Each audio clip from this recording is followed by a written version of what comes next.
Hey, what's up, YouTube? I'm back again, and somebody asked how I did Benji sew in for his Cassie inspired Mohawk ponytail thing. So I have Benji here. Say hi. Hey.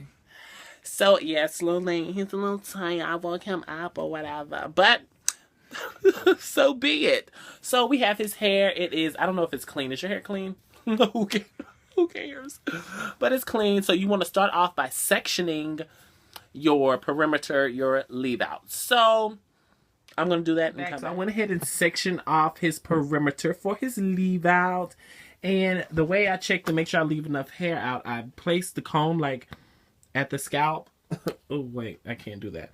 But then I just flip it over. So if I see the comb too much, then it's not enough hair left out. So I did that all the way around. And because of the way his hairline is shaped, like he has almost like a point, a widow's peak, I left a little bit more hair out like in that section.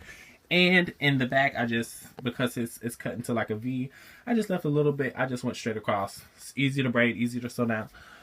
Okay, so I'm going to go ahead and braid this perimeter down, and then I'm going to start braiding and show you the braid pattern that I use. As you can see, the first braid, I did it really thin, and you'll see why I did it like this, but it's just starting, instead of starting from here and going straight back, it kind of curves across the front, comes around to the back, and stops. So the next braid I'm going to do would come, it would start here and come around the perimeter and then connect here. And I do this, I'll show you in a minute. I'll tell you why. So I went ahead and did the other braid around and around, connected that braid, and here it is. So the reason I do this is because I'm really just going to do straight back braids because it's faster and it's easier. I could just go ahead and do a beehive, but this is my home girl. I don't have to do all that.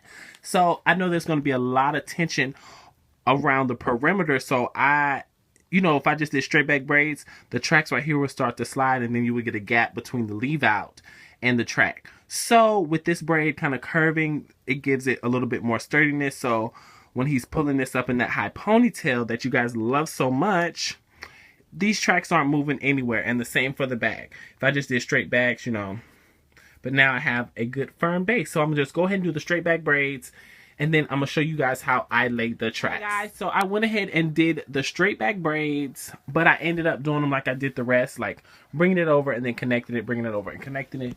So you see this braiding pattern is pretty much really flat. Ooh, for the most part. And then I make it up as I go along. And when I got to the last braid in the middle, because I did a braid over here, braid over here, braid over here, braid over here, because I want to keep it flat, I don't want it to get too bulky, I ended up just coming up with it. So I probably just sew that down, but like I said, I need this area to be really flat so it lays so perfect and it looks really natural. So now I'm going to start laying my tracks, and I'll be back to show you how to do that. This is basically how I'm going to go ahead and sew all the tracks.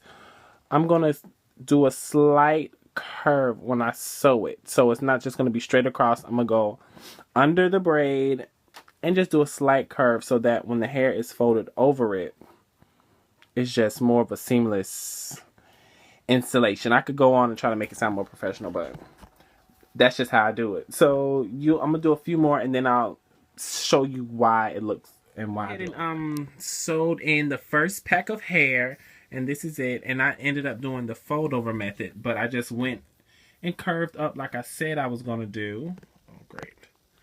I just curved up, so now you see it's really nice and seamless, and it's still really flat. So that is why. Let me make sure you can see that.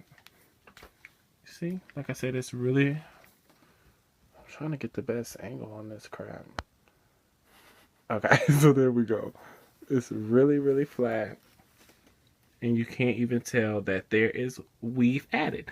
And I'm pretty sure you're wondering what kind of hair we are using. We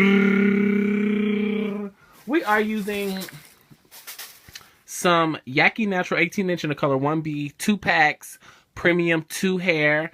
It was $35 at my local beauty supply store, and Benji is a big supporter of motherfucking pack hair. So we're going to go ahead and finish filling this in, doing the same fold over method. If I had a cameraman, I would let y'all see how I actually sew it in, but I'm really just sewing it, curving up a little bit and folding it over.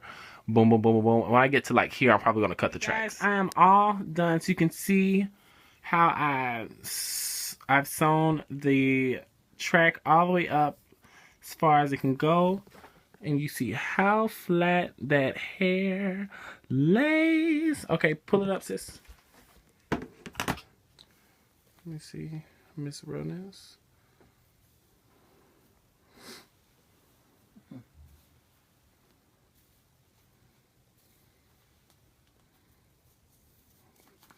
So now all I have to do is flat iron the lead out. And so there you have it. That is the realness that we are giving. Boom, boom, boom, boom, boom. Anyway, you get the gist. Boom. And that's actually laying flat as well. So yeah. Let me press it and I guess. I'm all done with Miss Phony Pony herself. Come show them your phony pony. Could you come get in frame, bitch? Are you trying to ready to swing? Hoes be ready. Well, hoes good. They be ready to swing. I look so white. You see her?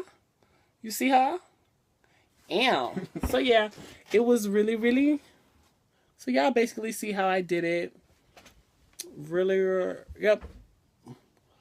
So that is it. So that is how I do the Benji, famous Benji Phony Pony. So hope you guys liked it, and I will see you in my next video. Peace. Get a word of the day. Dyslexic. What up, y'all? I'm Keisha and dyslexic.